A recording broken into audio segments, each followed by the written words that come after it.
Bonjour YouTube et bonjour chers internautes et bienvenue au Manga Café pour un nouvel épisode du Manga Café News, votre émission d'actualité préférée sur les internets français. Aujourd'hui, gros programme, donc c'est parti sans plus tarder, on passe au sommaire croustifondant. Et on commence avec le manga Cross of the Cross qui arrive chez Delcourt Tonkam. Un nouveau manga avec un exorciste hérétique qui arrive chez Doki Doki. On va revenir sur les deux grosses annonces de chez Mangetsu. On a enfin le visuel pour le coffret Death Note. On va rester chez Kana avec le 4e artbook de Black Butler. Et pour finir, bien sûr, les sorties manga du jour. Allez, Manga Café News, eh bien c'est maintenant.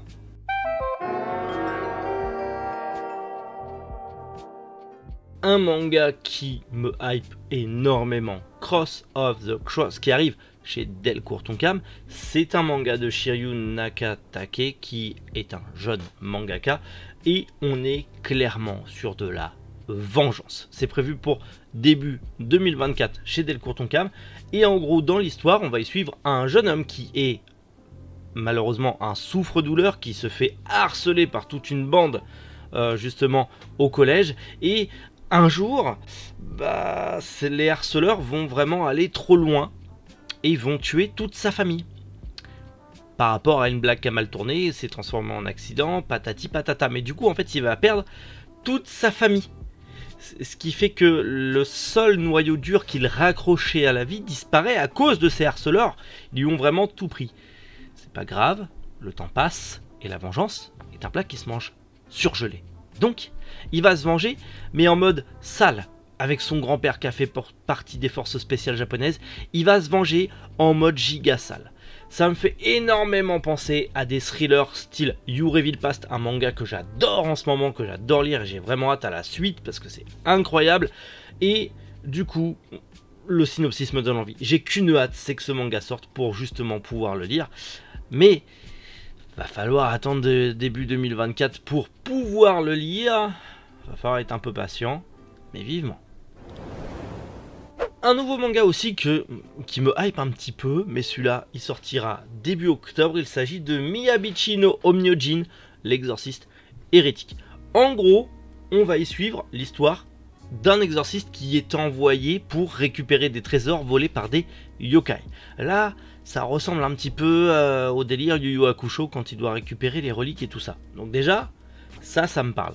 En plus de ça, bon, il va du coup sympathiser avec un garçon mi-humain, mi-yokai qui du coup a absorbé une relique par erreur, un autre mi-humain, mi-yokai qui est un peu son assistant, et tous les trois vont essayer, du coup, étant tous les trois des parias et des rejetés de leur société, vont essayer de retrouver les autres reliques sacrées qui ont été volées par une bande de yokai.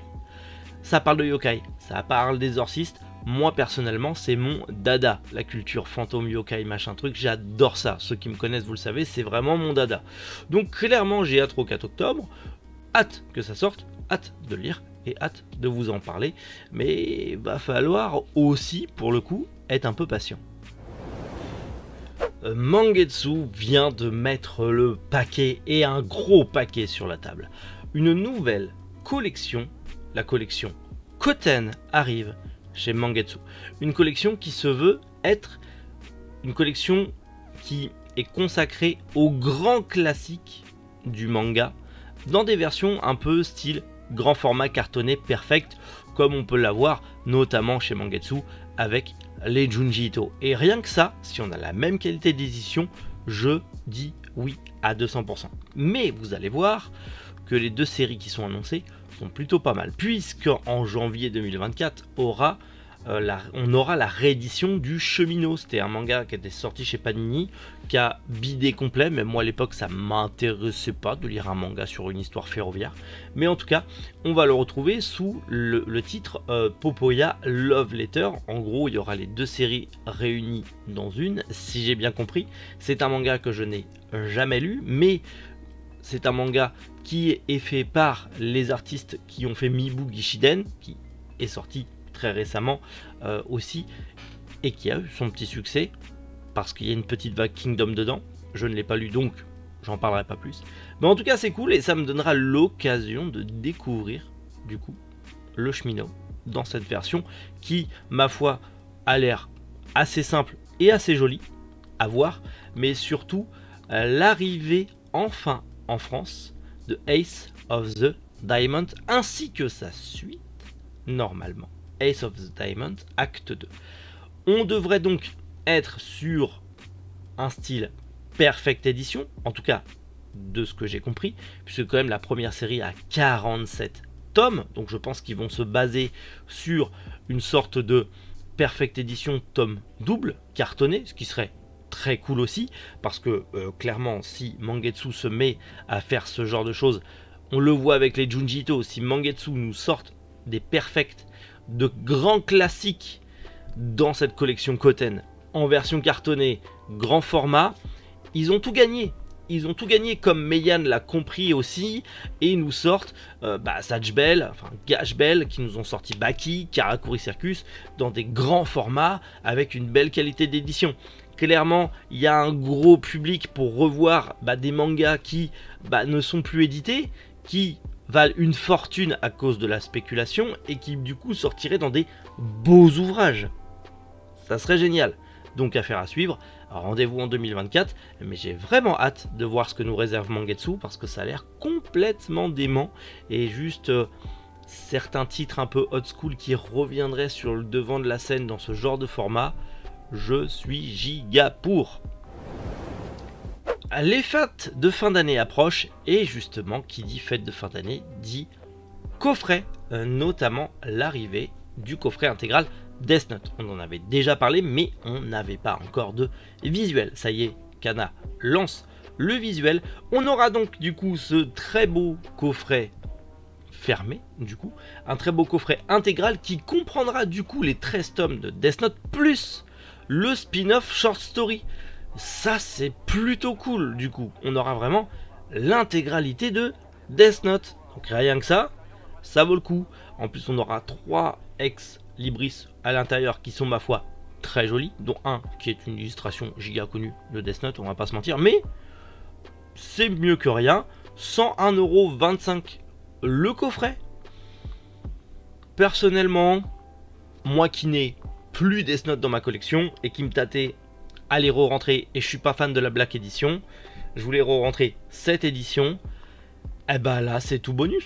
Je vais me rentrer le coffret, ça fera joli dans un coin de la mangathèque, et en plus de ça, je pourrais me relire l'intégralité de Death Note et découvrir Short Story que je n'ai pas lu encore.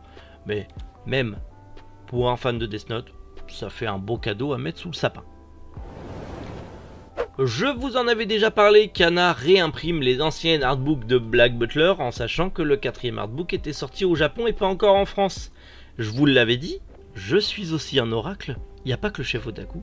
Je vous ai dit, s'ils réimpriment les 3 premiers artbooks, c'est parce qu'ils vont imprimer le 4e.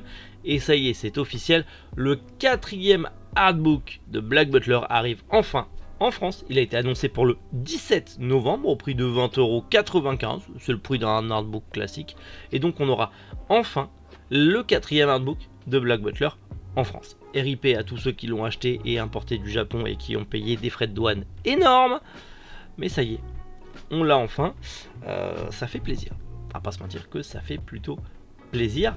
Maintenant, il n'y a plus qu'à attendre. Hein. Mais même pour un petit cadeau sous le sapin, petit artbook de Black Butler pour les fans, sous le sapin, pour Noël, c'est plutôt cool. Et ça sera disponible à Manga Family Store aussi, bien évidemment.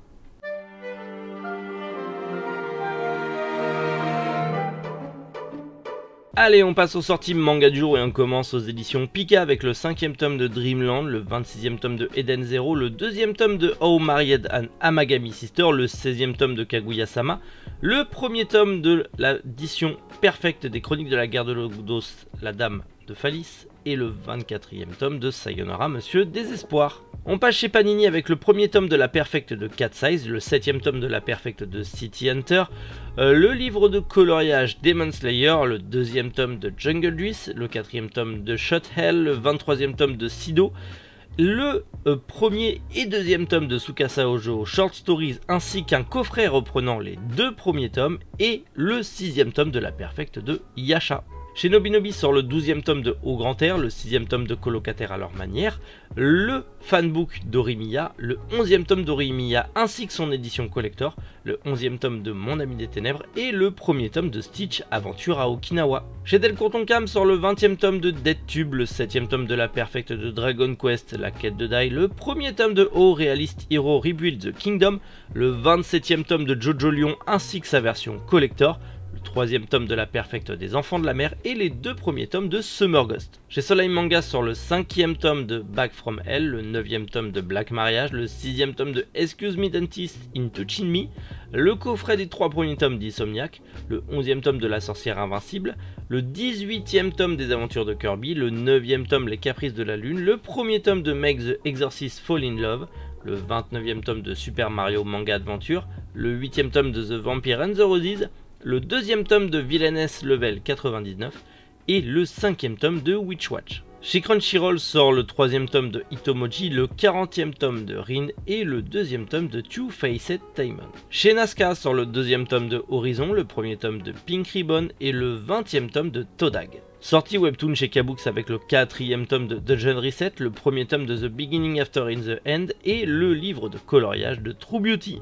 Et pour finir chez Mangetsu sort le 5e tome de Coq de Baston, le 5e tome de Deep Free, le 12e tome de Keiji, le 3e tome de Mighty Mother et le 1er tome de Tekken Hero Wars. Je sais pas ce que vous en pensez, mais aujourd'hui, grosse sortie manga en même temps. La semaine, là, c'est les dernières grosses sorties manga, parce qu'après cet été, ça va beaucoup se calmer, je vous garantis. Mais on a des grosses séries qui viennent d'arriver, ça promet de très bonnes lectures pour les vacances. D'ailleurs, j'ai pas sorti encore de vidéo achat manga, je sais pas quand est-ce que je la sortirai, parce que je l'ai toujours pas tournée, j'ai toujours pas acheté de manga. Ouais, je fais des efforts, hein, j'arrête de craquer instantanément. Bon, en même temps, je travaille beaucoup en ce moment, c'est compliqué. Bref, dites-moi en commentaire, vous, vos achats potentiellement manga d'aujourd'hui et les news que vous avez aimés. Et comme d'hab, normalement, si tout va bien, on se retrouve demain pour plein de news giga croustillantes. D'ici là, prenez soin de vous et surtout, passez une agréable journée. C'était Méric, Boujou, les internautes.